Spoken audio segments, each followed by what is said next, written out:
ایک سائنٹسٹ نے دو ایسی چیزیں انوینٹ کی جنہوں نے نہ صرف کروڑوں لوگوں کی جان لی بلکہ وہ خود بھی اس کا شکار ہو گیا۔ ان انوینشنز نے جہاں ایک طرف ماحولیاتی تباہیاں کی، وہاں انسانوں کی انٹیلیجنس کو بھی اس نے کافی حد تک گرا دیا۔ انہی دو انوینشنز کی وجہ سے کرائم ریٹ میں بھی بہت ہی بڑی گروتھ نظر آئی۔ ایسی وہ کون سی انوینشن تھی جس سے ہونے والی تباہی کو آج تک انسان نہیں بھول سکے، اور آخر اس سائنٹسٹ کا نام کیا تھا جس نے اتنی زیادہ خطرناک انوینشنز کی؟ اس کہانی کے شروعات 1908 میں ہوئی تھی جب مشیگن کے ایک شہر ڈیٹرائٹ میں ایک خاتون اپنی گاڑی چلا رہی۔ اچانک ہی اس کی گاڑی میں کوئی مسئلہ ہوا اور وہ بیچ رستے میں رک گئی۔ جب ایک آدمی نے یہ دیکھا کہ وہ گاڑی بیچ رستے میں رک گئی ہے تو اس نے گاڑی روک کر اس کی مدد کرنا چاہی۔ ناظرین، آپ کو بتاتا چلو کہ اس زمانے کی گاڑیاں سیلف سٹارٹڈ نہیں ہوا کرتی تھی، بلکہ ان کے آگے ایک ہینڈل آیا کرتا تھا جسے گھمانے پر اس کا انجن سٹارٹ ہوتا تھا۔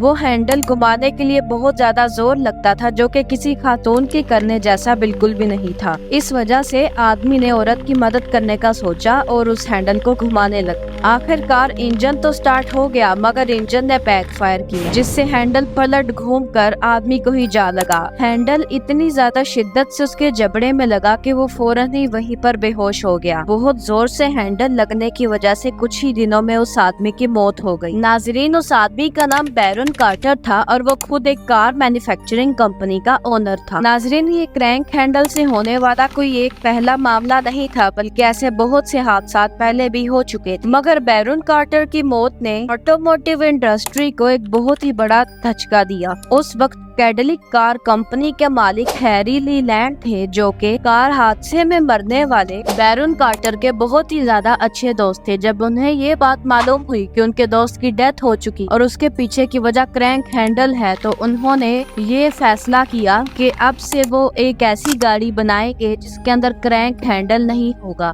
اور وہ سیلف سٹارٹڈ کار ہوگی۔ آخر کار انہوں نے بہت ہی زیادہ ریسرچ کے بعد ایک ایسی انوویشن کی جس نے پوری آٹوموٹیو انڈسٹری کو ہلا ڈالا اور ایک نیا ریولیوشن دیکھنے میں آیا۔ انہوں نے ایک نئی کار انٹروڈیوس کرائی جس کا نام کیڈلک 30 تھا۔ یہ کار پورے طریقے سے سیلف سٹارٹڈ تھی۔ اس کا مطلب یہ تھا کہ کرینک ہینڈل سے ہونے والی موتیں اب سے کبھی بھی نہیں ہوں گی۔ اس گاڑی میں صرف یہی خوبی نہیں تھی بلکہ یہ گاڑی عام گاڑیوں کے مقابلے بہت ہی زیادہ تیز چلتی تھی۔ اسی وجہ سے دیکھا گیا کہ کیڈلک کمپنی اپنی اس کمال کی انوویشن کی وجہ سے اب بہت ہی زیادہ منافع میں تھی۔ اس کی سیلز ریٹ پہلے سے ڈبل ٹرپل ہو چکی تھی، مگر اس کار میں ایک بہت ہی زیادہ بڑا مسئلہ تھا کہ یہ کار کا انجن بہت ہی زیادہ شور کرتا تھا، اتنا زیادہ شور کرتا تھا کہ لوگوں کو کبھی کبھار تو کانوں میں بھی ہاتھ رکھنے پڑ جاتے تھے۔ اس مسئلے سے نمٹنے کے لیے جب انہوں نے اس بارے میں مزید ریسرچ کی تو انہیں پتا چلا اس کار میں موجود پسٹن میں جب سپارک کیا جاتا ہے تب گیس پیدا ہوتی ہے۔ یہ گیس پسٹن کو نیچے کی طرف پش کرتی ہے اور جب پسٹن واپس آتا ہے تو وہ گیس اچانک سے ہی سپارک کر جاتی ہے جس کی وجہ سے یہ عجیب و غریب سی آوازیں پیدا ہوتی ہیں۔ ناظرین، یہ سب ہو رہا تھا اس کار میں موجود فیول کی وجہ سے، تو اس وجہ سے اب ریسرچرز کو اس کے فیول میں ایک ایسی تبدیلی کرنی تھی جس سے کہ یہ آوازیں نہ نکلیں اور آٹومیٹیکلی سپارکنگ کی پرابلم ہمیشہ کے لیے ختم ہو جائے۔ جب انہوں نے مختلف گیسز کے رویے کو دیکھا اور ان سے ایکسپیریمنٹ کیا تو انہیں پتا چلا کہ جن گیسز میں ہیکٹین کی مقدار بہت زیادہ ہوتی ہے وہ اچانک سے سپارک کر جاتی ہیں جب انہیں کمپریس کیا جاتا ہے۔ اس کے برعکس جس گیسز میں آکٹین کی مقدار زیادہ ہوتی ہے وہ آٹومیٹکلی سپارک نہیں کرتی بلکہ سپارک کروانے پہ ہی وہ سپارک کرتی ہیں۔ اس زمانے کے فیول میں آکٹین کی مقدار صرف اور صرف 50% ہوا کرتی تھی۔ اسی کو دیکھتے ہوئے انہوں نے فیصلہ کیا کہ ایک ایسا فیول بنایا جائے جس میں آکٹین کی مقدار زیادہ ہو اور وہ آواز پروڈیوس نہ کرے۔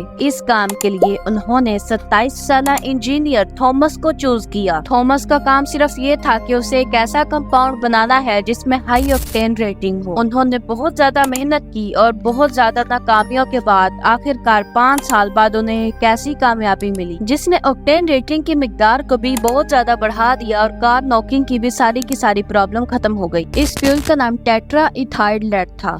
ये फ्यूल थॉमस मिंजली की उम्मीदों पर पूरा उतरा। इससे न सिर्फ नॉकिंग साउंड खत्म हुई बल्कि फ्यूल बैकअप भी बहुत ही ज्यादा हो गया और स्पीड भी और भी ज्यादा इंक्रीज हो चुकी। इस फ्यूल की इतनी ज्यादा खूबियां देखकर फैसला किया गया कि इसको मास लेवल पर प्रोड्यूस किया जाएगा। अभी इसका प्लान लगाए हुए सिर्फ और सिर्फ 2 माह ही गुजरे थे, लेकिन बहुत से वर्कर्स की तबीयत खराब होने लगी और 5 वर्कर की तो डेथ भी हो गई। इसका कसूरवार इस फ्यूल में मौजूद लेड को ठहराया गया। लेड एक बहुत ही ज्यादा खतरनाक सब्सटेंस होता है जो कि कई सालों तक कैल्शियम की तरह ही इंसानी बॉडी में जमा रहता है। जब मीडिया ने इसके ऊपर बहुत ही ज्यादा प्रोटेस्ट किए और लोग सड़कों पर निकलने लगे तो आखिरकार जाकर इसके ऊपर रिसर्च की गई। तो रिसर्च से ये बात पता चली कि इस फ्यूल में मौजूद लेड की मिकदार बहुत ही ज्यादा कम है। आप इसको इस तरह इमेजिन कर सकते हैं कि अगर 1000 ड्रॉप फ्यूल की होंगी तो सिर्फ और सिर्फ 1 ड्रॉप ही अंदर लेड की होगी। तो ये बात कहना बहुत ही ज्यादा मुश्किल था कि इंसानी डेथ लेड की वजह से हो रही है। अभी भी कई लोगों को इस बारे में शक था और प्रोटेस्ट अभी भी जोरों शोरों से जारी थे। लेकिन फिर उस वक्त के फ्यूल प्रेसिडेंट फ्रैंक होवर्ड ने इस मसले को जड़ से ही उखाड़ दिया।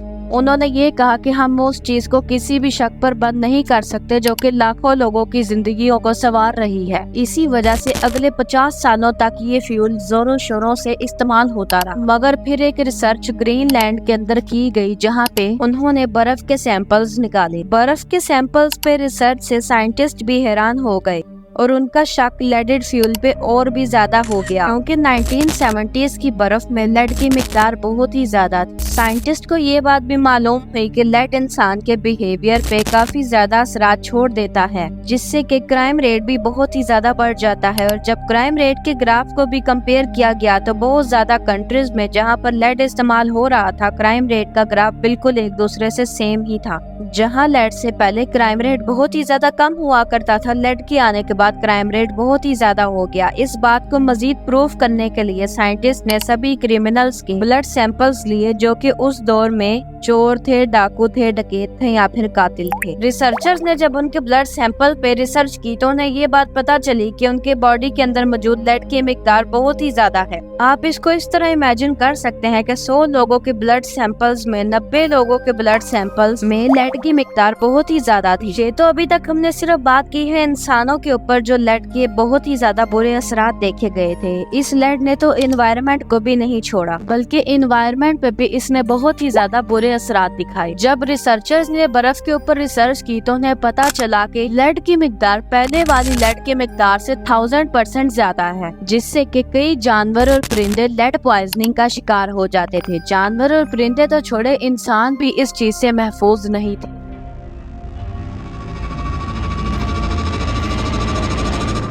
सिर्फ और सिर्फ अमेरिका में ही लाखों की मिकदार में लोग लेड पॉइजनिंग से ही मर जाया करते थे। ये तो सिर्फ और सिर्फ अमेरिका की बात चल रही है। अगर बाकी दुनिया को भी देखा जाए तो कई लोग सिर्फ और सिर्फ लेड पॉइजनिंग से ही मर जाया करते थे। थॉमस मिंजली की सिर्फ एक ही इन्वेंशन नहीं थी जिसने कि एनवायरनमेंट और इंसानों को नुकसान पहुंचाया, बल्कि लेडेड फ्यूल की कामयाबी के बाद उन्हें एक नए प्रोजेक्ट पर लगा दिया गया, जहाँ उन्हें कहा गया कि रेफ्रिजरेटर्स के लिए एक ऐसी गैस बनाए जो कि टॉक्सिक ना, क्योंकि उस जमाने में चीजों को ठंडा रखने वाली रेफ्रिजरेटर में टॉक्सिक गैसेस का इस्तेमाल किया जाता था जो कि ह्यूमन हेल्थ के लिए बिल्कुल भी ठीक नहीं और वो बहुत ही ज्यादा फ्लेमेबल भी थी। आखिरकार बहुत ही ज्यादा मेहनत के बाद थॉमस ने रेफ्रिजरेटर के लिए एक ऐसी गैस बनाई जिसे डाइफ्लोरो का नाम दिया गया। इस गैस को मार्केट करने के लिए थॉमस ने सभी लोगों के सामने उस गैस को इनहेल करके उसे एक मोमबत्ती बुझा कर लोगों को दिखा दी। आखिरकार सब लोगों को यकीन आ गया कि ये गैस पूरे तरीके से नॉन टॉक्सिक और नॉन फ्लेमेबल है। उसके बाद रेफ्रिजरेटर में यूज होने वाली एक वाहिद गैस डाइफ्लोरो ही।